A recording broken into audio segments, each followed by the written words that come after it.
Assalamualaikum warahmatullahi wabarakatuh.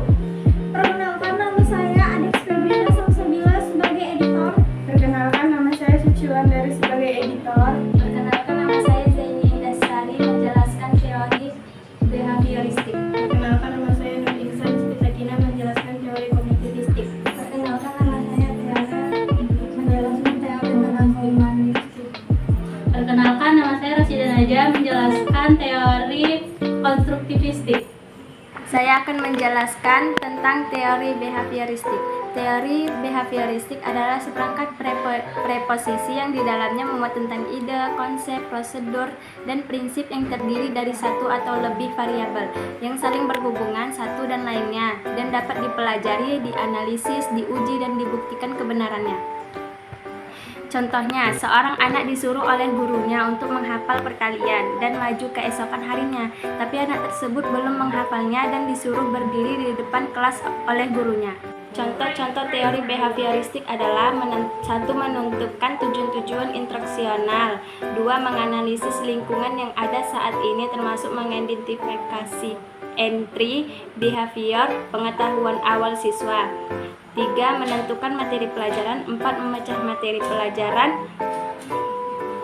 menjadi bagian-bagian kecil, 5. Menyajikan materi pelajaran. Saya akan menjelaskan teori belajar kognitivisme menyatakan bahwa belajar adalah perubahan persepsi atau pemahaman. Teori belajar ini lebih mementingkan proses belajar ketimbang hasilnya.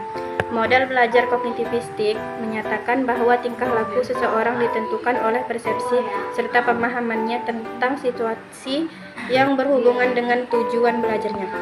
Contoh belajar teori kognitivistik: 1. Menentukan tujuan-tujuan instruksional, memilih materi pelajaran.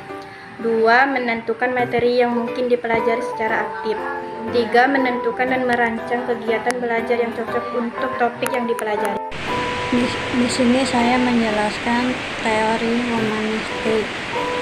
Teori humanistik menyatakan bahwa belajar adalah memanusiakan manusia. Maksudnya adalah menghargai segala yang ada pada manusia. Oleh sebab itu, teori belajar humanistik sifatnya lebih abstrak dan lebih mendekati bidang kaji filsafat, teori kepribadian, dan psikoterapi. Contoh teori humanistik adalah 1.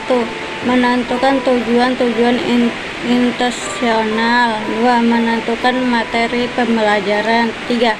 Mengidentifikasikan aslat behavior siswa. Akan menjelaskan teori konstruktivistik. Teori konstruktivistik adalah aliran filsafat pengetahuan yang menekankan bahwa pengetahuan merupakan hasil konstruksi kita sendiri. Teori menyatakan bahwa pengetahuan adalah bentukan siswa yang belajar lewat interaksi dengan bahan atau pengalaman baru. Ilmu yang didapatkan tidak dapat ditransfer guru ke murid. Isi materi pelajaran ditentukan oleh murid sendiri. Contohnya, teori belajar ini dihasilkan dari lingkungan sekitar dengan menggunakan panca indera, seperti melihat, mendengar, menjamah, mencium, dan merasakan, ataupun dengan pengetahuan sebelumnya seperti pengetahuan fisik, pengetahuan kognitif, atau pengetahuan mental, dan lain-lain.